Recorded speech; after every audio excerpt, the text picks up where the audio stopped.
Imagine this for a moment. A nation that once stood firmly under Washington's shadow, treated as a permanent part of America's backyard, suddenly turns into the stage for a global drama that could reshape the balance of power for decades to come. That nation is Venezuela. For much of the 20th century, Venezuela was not just important, it was untouchable. The United States, guided by the Monroe Doctrine, believed it had the exclusive right to shape the politics, the trade, and even the future of Latin America. But today, things look very different.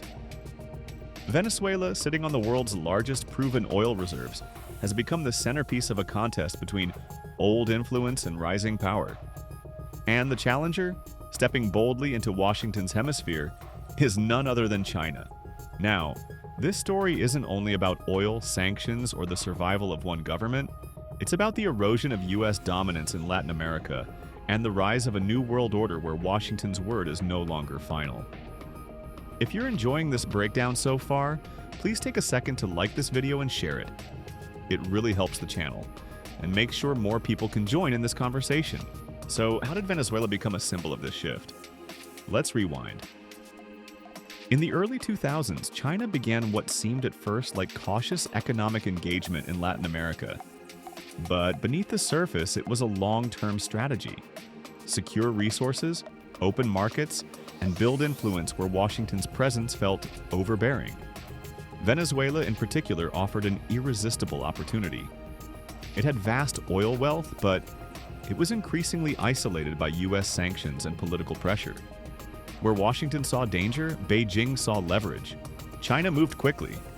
Over the past 2 decades, Beijing has poured more than $60 billion into Venezuela through oil-for-loan deals, development projects, and infrastructure.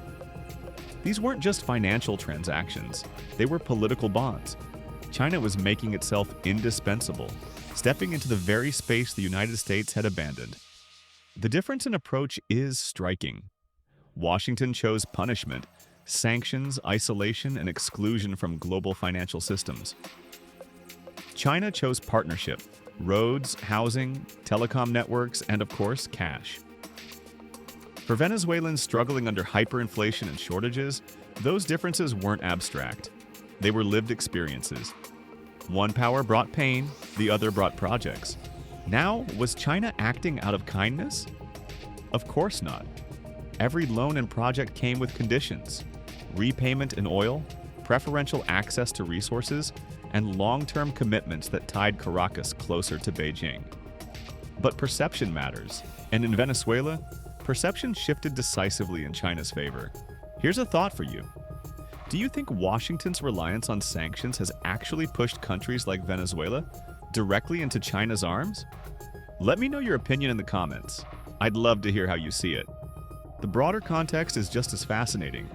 For nearly 2 centuries, U.S. dominance in Latin America rested on the Monroe Doctrine, a declaration that the Western Hemisphere was off-limits to foreign powers.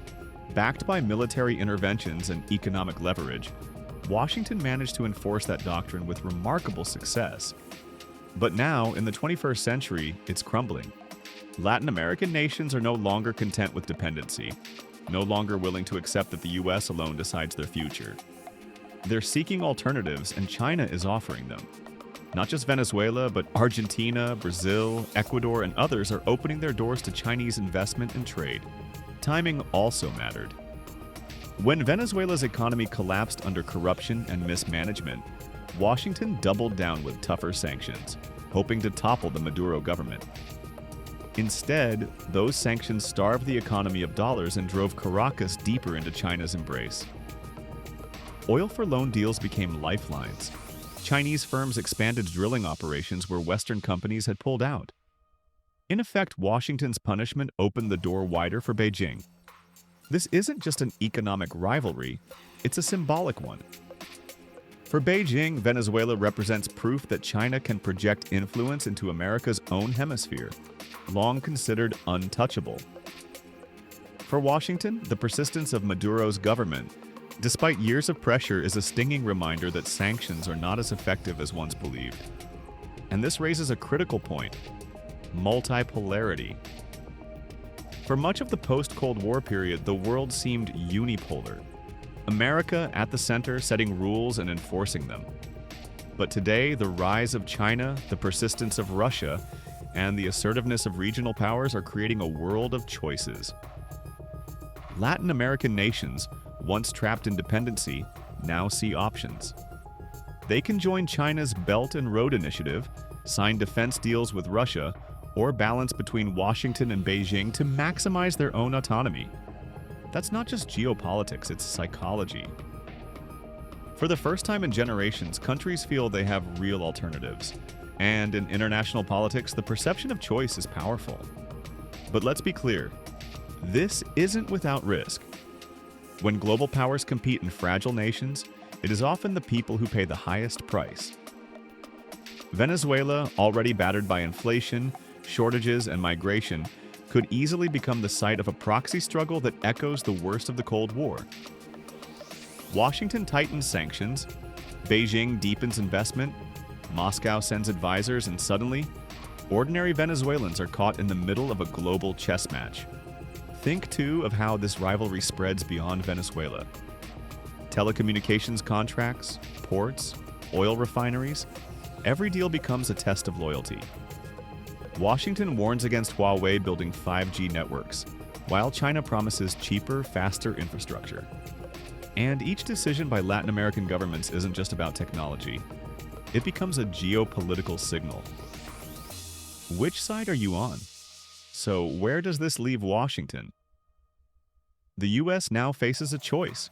It can cling to an outdated vision of dominance, escalating pressure in hopes of driving China out.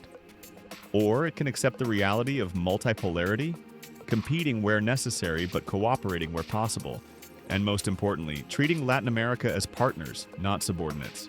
If Washington fails to adapt, it risks accelerating its own decline in the very region it once controlled with ease. Let's not underestimate the stakes. If Brazil, Mexico, or Argentina lean further toward China, the hemisphere could split into competing camps. That division would weaken regional organizations, undermine cooperation, and risk repeating the rivalries of the past. This is why Venezuela matters. It isn't just about oil or Maduro's government. It's about whether the old order, the age of American dominance in Latin America, is truly over. Venezuela's pivot toward China shows the world that even in Washington's own neighborhood, alternatives exist. And once alternatives are visible, they are very hard to ignore. So, as we step back, what lessons can we draw? First, sanctions are a blunt instrument. They may hurt regimes, but they also create vacuums that rivals like China are quick to fill. Second, perception is powerful. Even if China's engagement is self-interested, it is seen by many as partnership, not punishment. And third, the global order really is shifting. The Monroe Doctrine belongs more to history books than to today's reality. Before we wrap this up, let me ask, what do you think Washington should do? Should it keep doubling down on sanctions, or should it adapt to this new multipolar reality? Share your view in the comments. I read every single one and really value the discussion. To close, let's look ahead. Venezuela may remain unstable, divided, and fragile. But symbolically, it has already changed the game. It showed that US supremacy in the region is no longer guaranteed, and that China can project power far beyond Asia. The choices Latin America makes in the coming years, whether to balance, to lean east, or to re-engage with Washington, will shape not only the hemisphere, but the world order itself. And that's why this story matters. It's not just about one country or one rivalry. It's about the unraveling of an old order and the uncertain, contested birth of a new one. If you found this discussion insightful, don't forget to like the video, subscribe to the channel, and ring that notification bell so you don't miss future deep dives. Thanks for watching, and I'll see you in the next one.